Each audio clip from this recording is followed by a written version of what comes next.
Hello, everyone. This is Ian Cyrus. Um, I have something very controversial to discuss today, and that is nationalism and bias in the martial arts. I prepared a narrative so that I don't digress or go off on tangents or meander.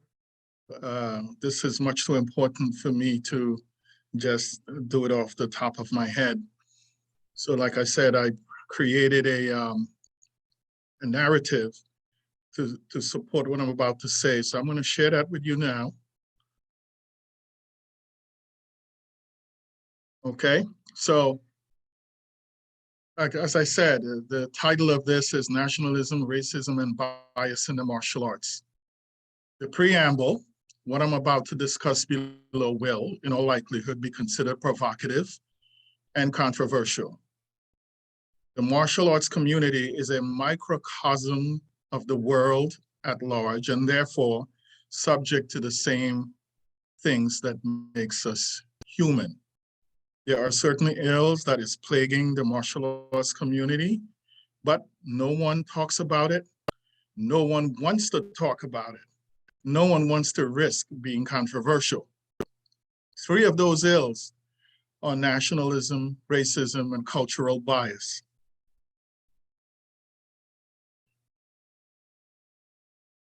Just a moment.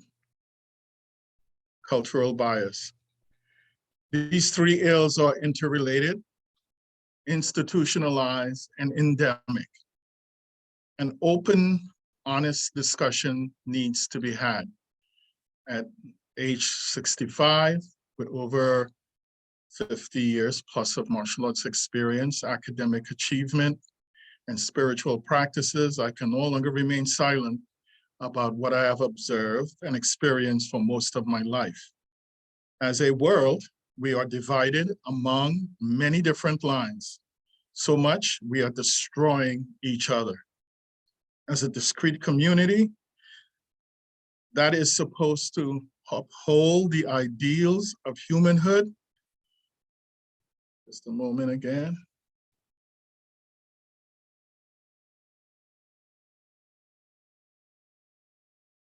Yes, so I was saying that as a discrete community, we're supposed to uphold the highest ideals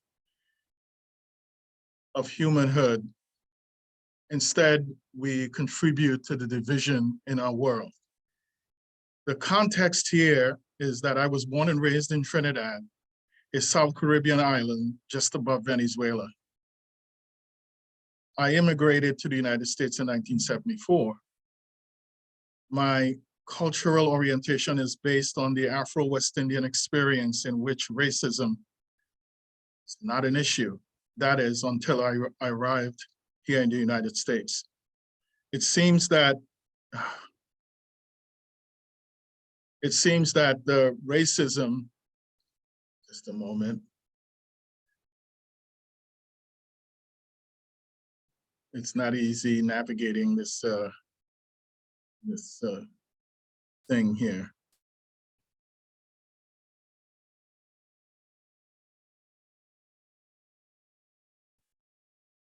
Okay, as I was saying, the context here is that I was born and raised in Trinidad, a South Caribbean island just above Venezuela. I immigrated to the United States in 1974. My cultural orientation is based on the Afro-West Indian experience in which racism is not an issue. That is, until I arrived here in the United States. It seems that racism and nationalism are part of the fabric of the American way. So much, most people are racist and don't even know it. Racism of any kind is tribal and divisive.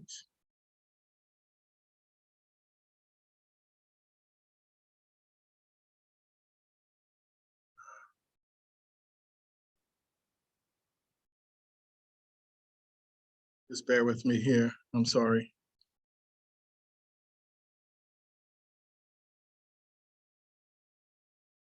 As I was saying, most people are racist and don't know it. Racism of any kind is tribal and divisive or divisive. We are one species. Undoubtedly, I will come under fire for what I'm about to say, and that's okay. And at this age, at my age, or at this stage of my life,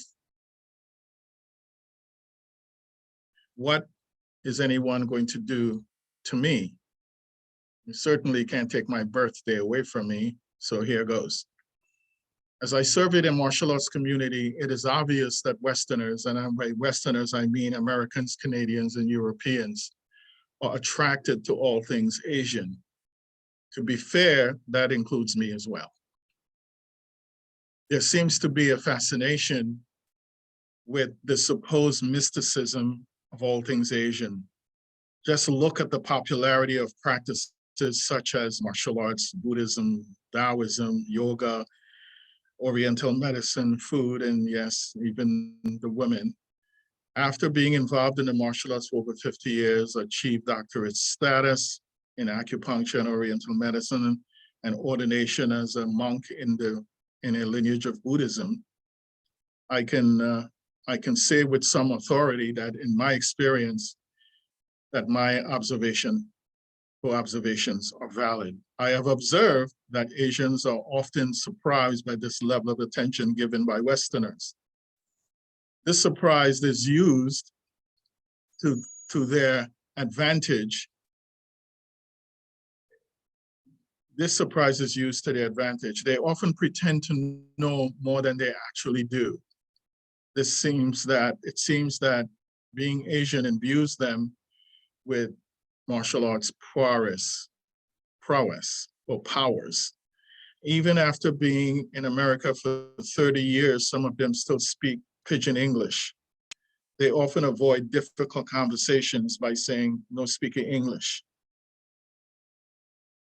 Many of Americans or Westerners were subjected to slave-like treatment in order to advance in rank, this belt, that belt, the other belt. Not to mention the financial and economic abuse. There is a deep-seated anger and resentment by practitioners of African descent because they received the brunt of Asian nationalism and outright racism. The greater Philadelphia community is an example of this. Now, I live and work north, just barely northwest of Philadelphia, so I can speak about this. There are some notable African-American practitioners who studied Taekwondo under Korean military members in Vietnam. Many of them returned as brown belts and first-degree black belts with maybe 6 months to 1 year of training. Upon their return to the United States, they were treated horribly by established Asian instructors. This led to a martial art culture in which these practitioners created organizations to support each other. Many of them are now 8th, 9th, 10th degree black belts or 10th dans. The interesting thing is, even though they have no connection to any Asian-based martial arts organizations, except that their instructors may have been affiliated with one during the Vietnam era, that is, these practitioners still to this day claim these affiliations. This is interesting. Let's focus on the martial arts community as a whole. In the late 60s and 70s, there was an influx of Asian martial arts instructors to the West or into the West, in the United States, Canada, Europe. They capitalized on our fascination with all things Asian by opening schools, and in many circumstances, took advantage of and abused unknowing Westerners or Americans. Many of them left their countries as first or second degree black belts. And when they arrived here, they were 5th, 6th, and 7th degree black belts. In those days, I have yet to meet an Asian instructor who were below the rank of fifth degree black belt, or that wasn't an Army or national champion. That was referred to as airplane promotions.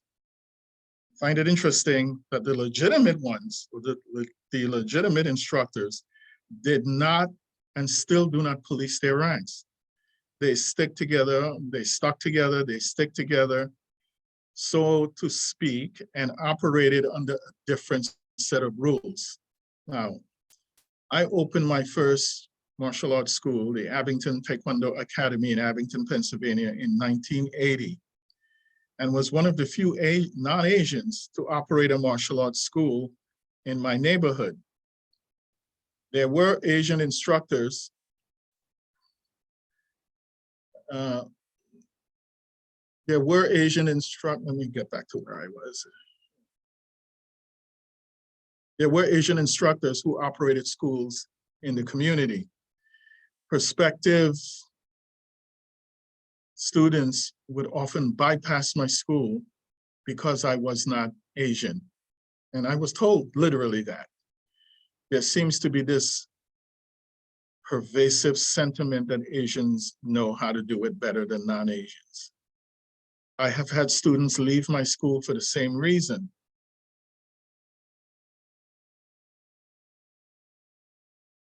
I have experienced the same thing in the field of Oriental medicine and Buddhism. In modernity, many non-Asians have mastered the martial arts, but still look to the country of origin, be it Korea, China, Japan, Malaysia, Philippines, etc., of origin for guidance and to pay homage to. For example, there's some deeply held sentiments of the motherland, in this case, Korea, or any one of the ones I just mentioned, of Taekwondo and Hapkido, affiliation with Korean-based organizations recognized, or so-called recognized by the Korean government, are sought after and encouraged by many of my contemporaries. This is even though this kind of recognition by the Korean government was deregulated, what, maybe 2 decades ago, 20 years ago. Just to put this in context, okay? South Korea, consider the fact that South Korea is no bigger than the state of Pennsylvania. South Korea has more than 60 martial arts organizations. Taekwondo, Hapkido, or any of the many Japanese organizations are no longer uniquely Korean or Japanese than any more than baseball is uniquely American. Are the Korean and Japanese baseball organizations members of the American Baseball Association or Federation? The answer is no. I really doubt that. Asian-based martial arts organizations work hard at maintaining control of their non-Asian membership by constantly moving the goalposts with respect to advancement. There is an abundance of certification programs, skills, and knowledge already achieved. And for example, test examiner, self-defense, master certifications, no matter what advanced rank a practitioner might have actually or previously achieved. This is especially true of a Korean-based martial art organization, World Taekwondo, formerly World Taekwondo Federation, and the Cookie one. Now,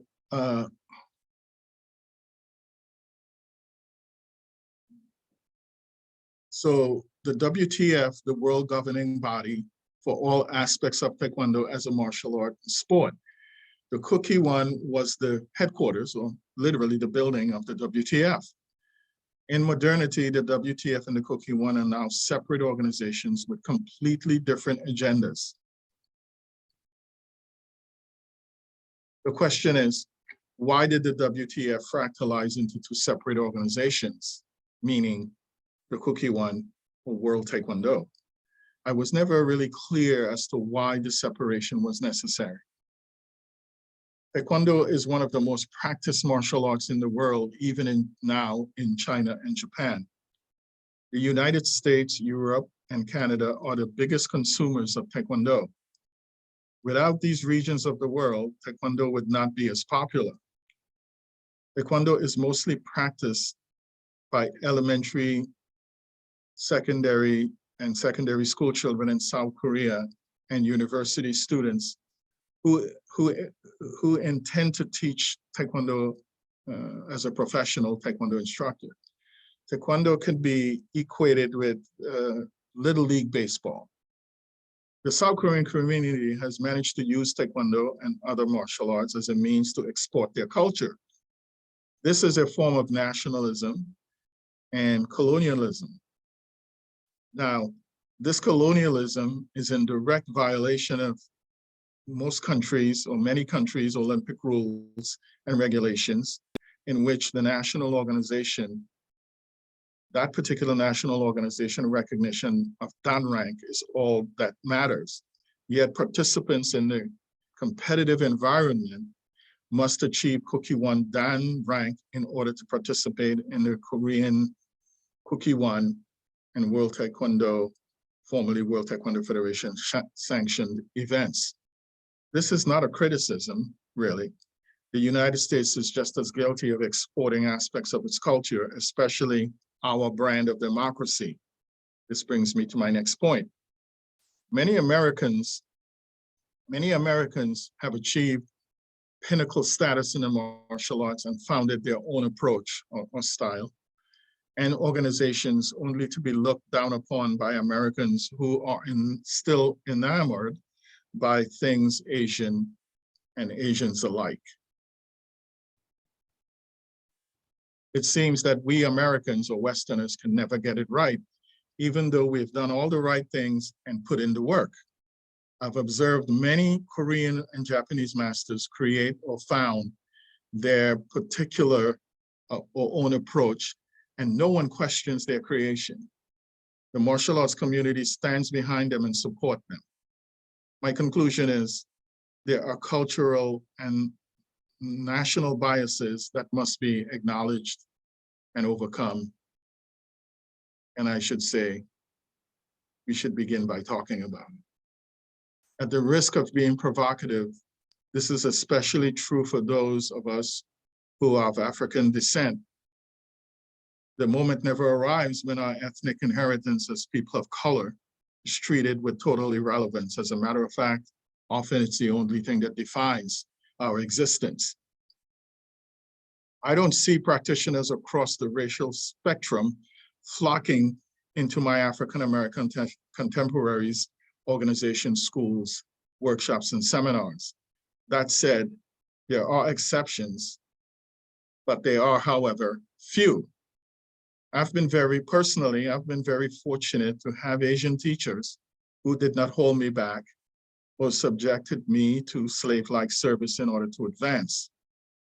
I founded the Yujin Hapkimuye style of martial arts. This has been a work in progress since 1989. In addition to studying several martial arts, which includes Jiu-Jitsu, Taekwondo, Hapkido, Chen Taiji Chuan, Yin Fu Ba Gua Zhang, and Kenjutsu.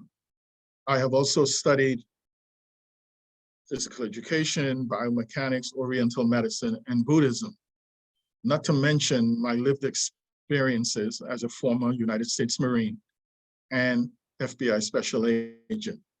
These pursuits have led to the development of something unique with its own approach and signature concept, principles, and skills. Thank you for your forbearance through this presentation. It was a little bit awkward at times, but it's out. Comments and criticisms are welcome. Thank you again, and I'm looking forward to hearing from you. Okay.